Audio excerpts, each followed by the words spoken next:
नमस्कार। जन टीवी के उत्तराखंड में एक बार फिर से आप सभी का बहुत स्वागत है। मैं हूं आपके साथ प्रियंका तिवारी। खबरों को विस्तार से जानेंगे, लेकिन उससे पहले एक नजर हेडलाइंस पर।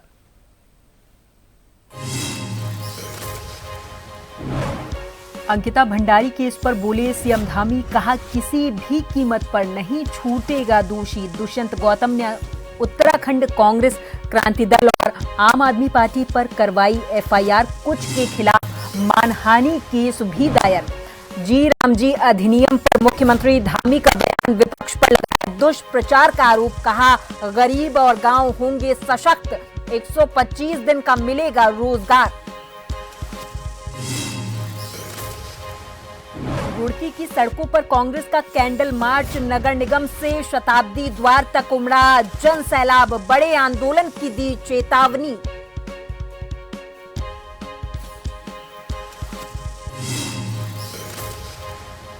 पशु आहार बंद होने से प्रदेश भर के पशुपालकों में नाराजगी। कंपनी का कहना, सरकार की ओर से करीब 8 करोड़ रुपए का भुगतान लंबित। मुख्यमंत्री घसियारी योजना के तहत मिलता है लाभ।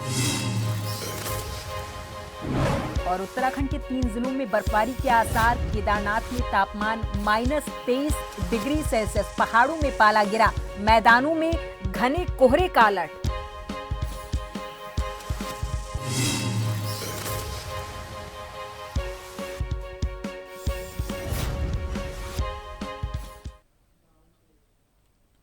और अब खबरों को जानेंगे विस्तार से।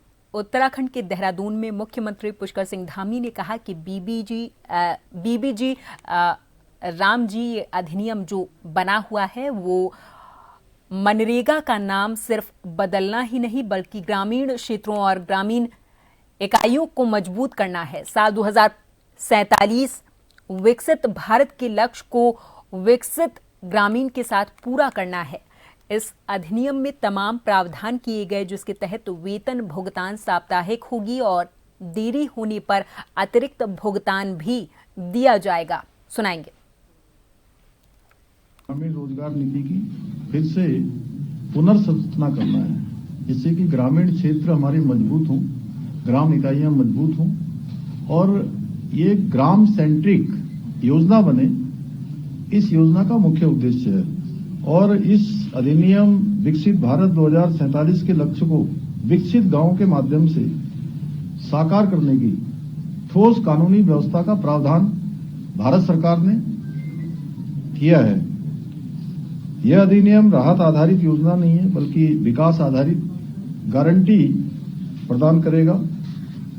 अब ग्रामीण परिवारों को जो ऐतिहासिक रूप से इसमें सुधार हुआ है, अब ग्रामीण परिवारों को 100 दिन नहीं बल्कि 125 दिन कानूनी रोजगार का अधिकार मिलेगा, जो पहले से 25% ज्यादा होगा। 15 दिन में काम नहीं मिला तो बेरोजगारी भत्ता अनिवार्य होगा और इसके लिए जिम्मेदार अधिकारी भी कानूनन तय होंगे। अंकिता भंडारी हत्याकांड पर सीएम धामी ने मीडिया को जवाब दिए। सीएम धामी ने कहा कि अंकिता भंडारी हत्याकांड बड़ी हृदय विदारक घटना थी। हमने आरोपियों की तत्काल गिरफ्तारी के निर्देश दिए। तीनों आरोपियों को गिरफ्तार किया गया। पूरी कानूनी कार्रवाई हुई। तत्काल महिला आईपीएस की अध्यक्षता में एसआईटी गठित की गई। पारदर्शी तरीके से पूरी जांच की गई। जो भी दोषी होगा उस पर कार्रवाई जरूर होगी। सुनाएंगे। ऑडियो में वो आपस में बात करते हुए यह भी कह रहे हैं, एक में कह रहे हैं कि इसकी हत्या हुई है, बेटी के बारे में कहते हैं कि हत्या हुई है और दूसरे में कहते हैं कि इसने आत्महत्या कर ली। अब इनकी कौन सी बातों को सच माना जाए?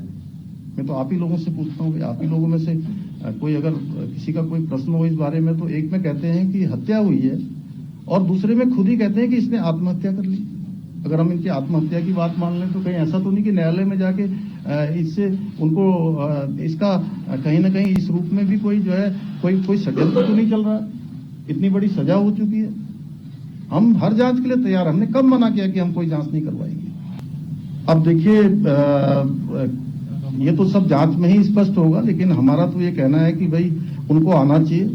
उनको बिल्कुल इसके कारण से राज्य के अंदर इस प्रकार का माहौल बना है तो उनको आकर इसका जवाब देना चाहिए, उनको बताना चाहिए कि आखिर किस आधार पर उन्होंने कहा है और जो भी होगा, चूंकि जांच चल रही है, तो देखिए बहुत दिनों तक ये मामला, ये जो धुंध लगी है, ये धुंध छटेगी और धुंध छटने के बाद निश्चित रूप से बादल हटेंगे, कोहरा छटेगा और सूरज निकलेगा, साफ सफाई होगा। अंकिता भंडारी हत्याकांड को लेकर मुख्यमंत्री पुष्कर सिंह धामी ने बड़ा बयान दिया। सीएम ने कहा कि वो पीड़ित के माता पिता से मुलाकात करेंगे और उनकी राय के बाद आगे की कार्रवाई तय की जाएगी। उन्होंने स्पष्ट किया है कि सरकार किसी भी तरह की जांच के लिए पूरे तरीके से तैयार है और गुनहगार चाहे कोई भी हो, उसके खिलाफ कड़ी कार्रवाई भी की जाएगी। सुनाएंगे। जनता को भी कहीं न कहीं सबने संवेदनशीलता के साथ इस मुद्दे पर विशेष रूप से अपनी भागीदारी भी की है, अपना मत भी दिया है, लेकिन सबसे ज्यादा प्रभावित उनके माता पिता, परिवार के लोग उनके हुए हैं। मैं राज्य के मुख्य सेवक के रूप में उनकी मां से, उनके पिता से बात करूंगा।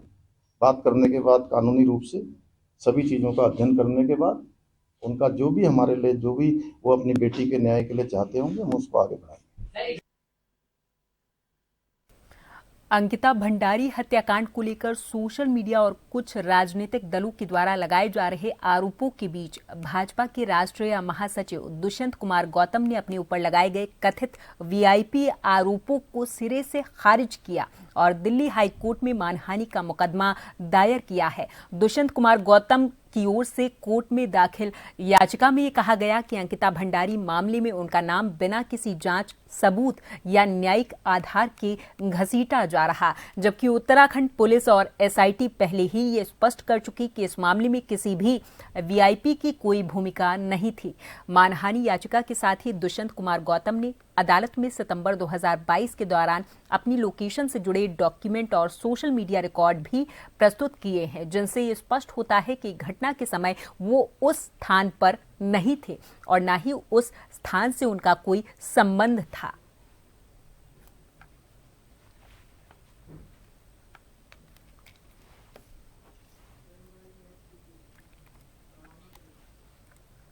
डोईवाला में नगरपालिका बोर्ड बैठक में पहले से अस्वीकृत प्रस्तावों को स्वीकृत किए जाने के विरोध में डोईवाला नगरपालिका में विवाद गहरा गया है। इसी मुद्दे को लेकर सोमवार को नगरपालिका के कुछ बीजेपी सभासदों ने पालिका परिसर में धरना दिया है, जबकि दूसरी ओर कांग्रेस के सभासद गौरव मल्होत्रा नगरपालिका प्रशासन के समर्थन में खड़े दिखाई दिए और भाजपा पर निशाना साधा। सोमवार को नाराज सभासद संदीप नेगी, सभासद प्रदीप नेगी, सभासद प्रतिनिधि हिमांशु राणा और विनीत मनवाल नगरपालिका कार्यालय पहुंचे और मुख्य द्वार पर धरना देकर बैठ गए।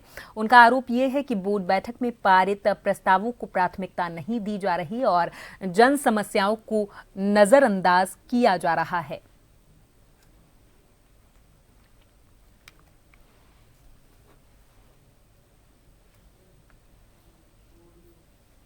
स्वीकृत दिखाइए, ये इस पे इतने हमारे सभासद लोग। ये है कि जो हमारी बोर्ड बैठक हुई थी उसमें हमारे कई विकास कार्यों के हमने प्रपोजल दिए थे।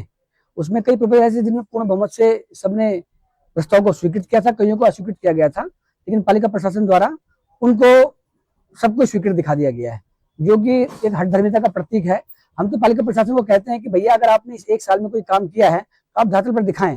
ये लगाइए केवल 5.5 करोड़ के लगभग हमारे जो है निर्माण कार्य अब तक हो पाए हैं क्षेत्रों में, वार्डों में, जबकि हमारा ए ग्रेड की पालिका हो चुकी है, इसका बजट भी अब ठीक हो चुका है कि हम क्षेत्र विकास कार्य कर सकते हैं। और जो यहाँ तक की स्ट्रीट लाइट लगाई, इनसे ये पूछिए आप प्रशासन से कि पालिका प्रशासन की एक साल में कितनी स्ट्रीट लाइटें लगाई है। अभी तक रिपेयरिंग तक में हमारे क्षेत्र की जो हमारे पुराने बोर्ड की वो लाइटें थी उन्हीं का प्रयोग किया जा रहा है। तो हमारा केवल कहना ये था कि जो हमारे क्षेत्रवासियों की मूलभूत जरूरतें हैं पहले उन पर कार्य किया जाए, उसके बाद अन्य चीजों पर जो विचार किया जाए। अभी तो आज हम यहाँ पे जो आए हैं सभी सभासद सांकेतिक धरना के लिए आए हैं। अभी हम इन्हें संकेत करना चाहते हैं कि आगे अगर यदि यह हमारे यहाँ मांगे पूरी करते हैं तो तब कोई बातचीत हो पाएगी, लेकिन अगर यदि मांगे नहीं पूरी होती तो हम आगे आमरण अनशन के लिए भी यहाँ पे बैठेंगे। नगर पालिका की जो अभी बोर्ड बैठक हुई थी, मेरे आज कुछ साथी धरने पर हैं, तो ये भाजपा के लोग हैं, मेरे भाजपा के साथी हैं। ये माननीय अध्यक्ष जी के खिलाफ ही धरने पे मैं कहूंगा तो सर्वप्रथम तो मैं ये बात कहना चाहता हूँ कि पूरे प्रदेश में चाहे वो विधानसभा हो और चाहे कोई नगर पालिका या नगर निगम, भाजपा के लोग ही भाजपा का विरोध कर रहे हैं।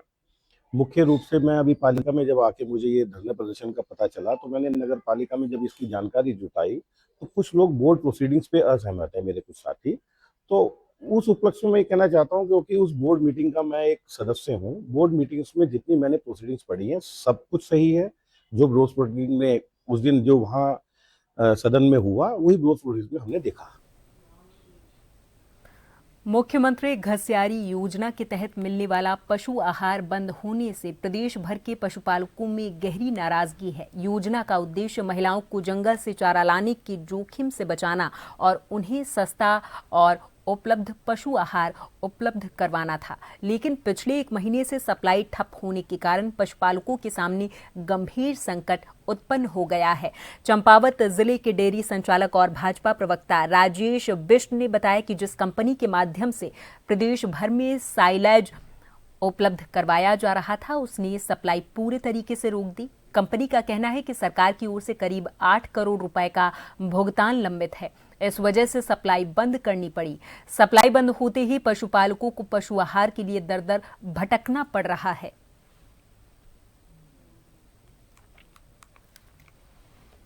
ये मुख्यमंत्री घसियारी योजना के तहत पूरे प्रदेश के अंदर सभी पशुपालकों को दिया जाता था, लेकिन दुर्भाग्य से पिछले 15-20 दिन से हम लोगों को ये नहीं मिल रहा है।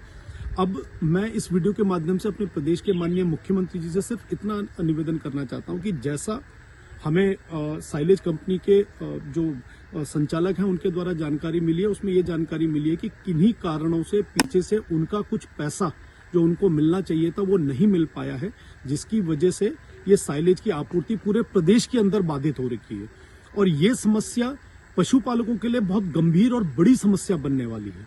तो मैं समय रहते माननीय मुख्यमंत्री जी से हाथ जोड़ के विनती करना चाहता हूं, माननीय आपके कुशल नेतृत्व में ये उत्तराखंड लगातार प्रगति की ओर है। पशुपालकों को सदैव आपका आशीर्वाद और आपका सहारा रहा है। इन पशुपालकों के अंदर आजीविका के लिए और रोजगार को बढ़ावा देने के लिए आपके माध्यम से कई योजनाएं चलाई जा रही हैं, जिसमें पशुपालक अपने परिवार का भरण और पोषण कर रहा है। और यहाँ पर वक्त है एक छोटे से ब्रेक का, फौरन हाजिर होंगे कुछ और खबरों के साथ।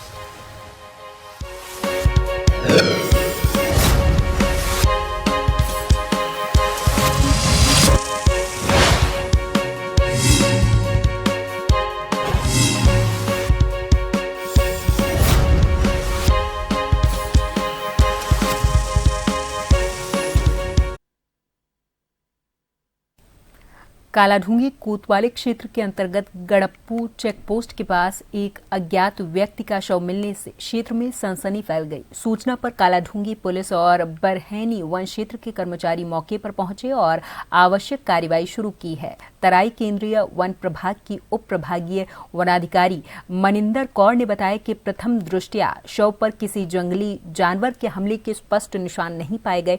उन्होंने कहा कि मृत्यु के वास्तविक कारणों की पुष्टि पोस्टमार्टम रिपोर्ट के आने के बाद ही संभव हो पाएगी।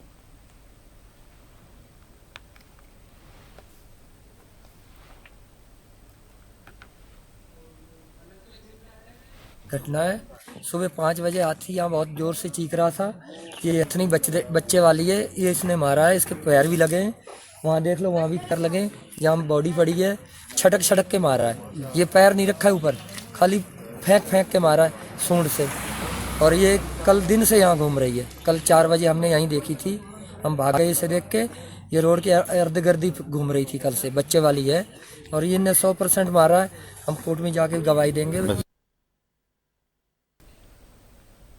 अगली खबर उत्तराखंड के देहरादून से है, जहां पर प्रदेश में लगातार लंबे समय से बनी घेर बाढ़ की गंभीर समस्या के समाधान के लिए राज्य सरकार को केंद्र से बड़ी राहत मिलने जा रही है। दरअसल कैबिनेट मंत्री गणेश जोशी ने बताया कि इस मुद्दे को लगातार केंद्रीय स्तर पर उठाने के प्रयास किए जा रहे थे, जिसका परिणाम अब जाकर सामने आया है। मंत्री ने बताया कि हाल ही में आयोजित एक कार्यक्रम और उसके बाद हुई वर्चुअल बैठक के दौरान केंद्रीय मंत्री शिवराज सिंह चौहान के साथ विस्तार से चर्चा हुई है। इस बैठक में केंद्र सरकार की ओर से पहली किश्त के रूप में 90 करोड़ रुपए जारी करने पर सहमति बनी है। उन्होंने कहा कि कुछ तकनीकी औपचारिकताएं बाकी हैं, जिनके पूरा होते ही ये राशि राज्य को प्राप्त हो जाएगी।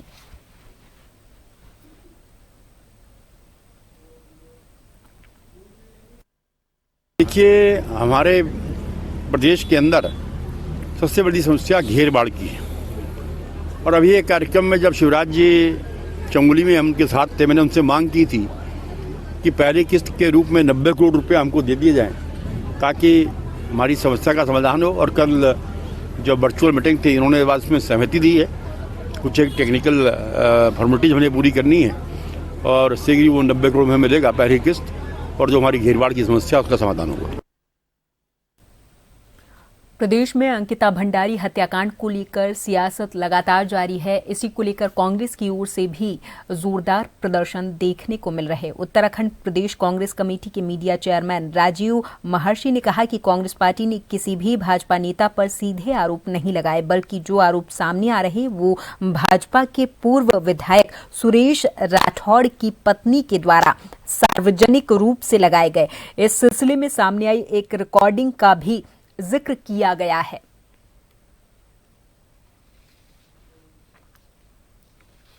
भारतीय जनता पार्टी कर रही है और बहुत स्पष्ट है, हमने कांग्रेस पार्टी ने आरोप उनके ऊपर नहीं लगाया। ये आरोप उनके ऊपर उनके विधायक की पत्नी ने लगाया। राठौड़ जो उनके पूर्व विधायक थे, उनकी पत्नी ने लगाया और उन्होंने उसकी रिकॉर्डिंग भी सुनाई, जिसमें विधायक कहते हुए सुने गए कि इसमें जो है जो वीआईपी है वो दुष्यंत कुमार गौतम जी हैं जो इसमें संलिप्त है, और दूसरे नेताओं का भी नाम आ रहा है, अजय कुमार जी का भी इसमें नाम आ रहा है। तमाम ऐसे लोगों के नाम ये सब लोग इन्हीं के नेतागण ले रहे हैं। और अगर उनकी धर्मपत्नी ने ये जनता के सामने ये बात उजागर कर दी तो इसमें दिक्कत क्या है? आप सीबीआई जांच कराओ ना। कांग्रेस पार्टी का तो स्टैंड है कि भाई वो तो केवल एक ही डिमांड है कांग्रेस पार्टी की कि आप सीबीआई जांच कराइए, दूध का दूध पानी का पानी करिए। रामनगर के एमपी हिंदू इंटर कॉलेज के ऑडिटोरियम हॉल में समन्वय सांस्कृतिक समिति के तत्वाधान में एक दिवसीय नाट्य महोत्सव का शुभारंभ हुआ। इस दौरान ब्लॉक प्रमुख मंजू नेगी, ज्येष्ठ ब्लॉक प्रमुख संजय नेगी, जगमोहन सिंह बिष्ट, नगर पालिका अध्यक्ष हाजी Mohammad Akram, MP Hindu inter college के अध्यक्ष अशोक अग्रवाल ने समिति के कामों की जमकर प्रशंसा की है। समिति के अध्यक्ष प्रणय श्रीवास्तव ने बताया कि पिछले 4 वर्ष से समिति ये कार्यक्रम लगातार कर रही। कार्यक्रम में संस्था से जुड़े वरिष्ठ लोगों को स्मृति चिन्ह देकर सम्मानित किया गया है। उन्होंने कहा कि समिति का मकसद रंगकर्मियों और बाल कलाकारों को सही मंच उपलब्ध करवाना है। ये समन्वय सांस्कृतिक समिति के द्वारा एक दिवसीय नाट्य महोत्सव का आयोजन किया गया, जो पिछले 4 वर्षों से किया जा रहा है अनवरत। क्योंकि पूर्व में भी जो हमारी समन्वय साहित्यिक एवं सांस्कृतिक संस्था थी वो भी रंगमंच के क्षेत्र में ही अपना सारा कार्य करती थी, और उन्हीं के प्रयासों से रामनगर जो था वो सन 76 से लेके 1995 तक पूरे रामनगर का जो नाटक महोत्सव होता था वो पूरे हिंदुस्तान में दूसरे नंबर पर, पहले नंबर पर कलकत्ता का स्थान आता था और दूसरे नंबर पर रामनगर का स्थान आता था। तो वो कतिपय कारणों से, क्योंकि पिताजी की मृत्यु की वजह से वो कार्य आगे नहीं बढ़ पाया, हम लोग भी अपने बिजनेस व्यापार में बिजी रहे, व्यस्त रहे। तो ये सोच हमारे संरक्षक सलील गुप्ता जी की थी कि क्यों ना गुरुजी के जो कार्य थे उनको पुनः आगे बढ़ाया जाए, और इन्होंने हम लोगों को प्रेरणा प्रदान करी और कहा कि आप लोग पुनः उस संस्था को जीवित करिए और इस कार्य को आगे बढ़ाइए। तो उसी दिशा में हमने वो कार्य प्रारंभ किया। तो आज हमने रामनगर की जनता के लिए एक दिवसीय उत्तराखंड में इस साल जनवरी महीना भी सूखा गुजरता दिखाई दे रहा। मौसम विभाग के निदेशक CS तोमर के अनुसार नवंबर और दिसंबर की तरह जनवरी में भी अब तक सामान्य से कम वर्षा दर्ज हुई है। विभाग के ऑब्जर्वेशनल डेटा के अनुसार फिलहाल प्रदेश में बारिश या हिमपात का कोई बड़ा रिकॉर्ड दर्ज नहीं हुआ। मौसम निदेशक ने बताया कि ऊंचाई वाले पर्वतीय क्षेत्रों से वर्षा और बर्फबारी की सूचनाएं मीडिया रिपोर्ट्स के माध्यम से प्राप्त हुई हैं, लेकिन वैज्ञानिक आंकड़ों के आधार पर व्यापक पैमाने पर बारिश या बर्फबारी नहीं हुई है। उन्होंने कहा कि आने वाले दिनों में पश्चिमी विक्षोभ जरूर सक्रिय होगा, लेकिन उसकी तीव्रता कमजोर रहने की संभावना है।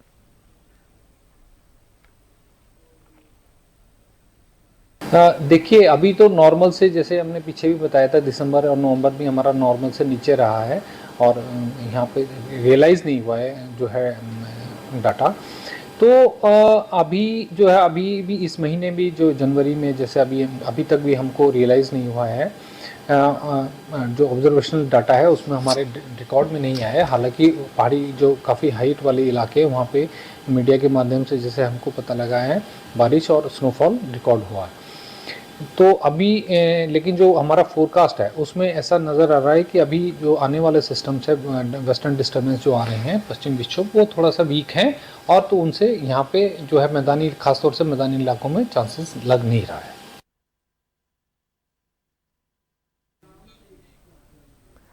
आदर्श जिला कहलवाने वाली चंपावत में आज भी बुनियादी सुविधाओं का अभाव लोगों की जिंदगी पर भारी पड़ रहा। जिले के कोट केंद्रित गांव में सड़क न होने के कारण घायल महिला को ग्रामीणों ने डोली के सहारे 5 किलोमीटर तक पैदल ढोकर मुख्य सड़क तक पहुंचाया। इसके बाद 20 किलोमीटर की दूरी वाहन से तय कर उन्हें टनकपुर अस्पताल ले जाया गया है। सोमवार शाम को कोट केंद्रीय गांव निवासी पुष्पा देवी ने चारा काटते समय पेड़ से गिरकर वो गंभीर तौर पर घायल हो गईं। गांव तक सड़क न होने के कारण एम्बुलेंस भी नहीं पहुंच पाई। मजबूर ग्रामीणों ने लकड़ी और कपड़े की मदद से डोली तैयार की और जंगल पहाड़ के रास्तों से गुजरते हुए उन्हें सड़क पर लेकर आए। फिलहाल घायल महिला की हालत में सुधार बताया जा रहा है।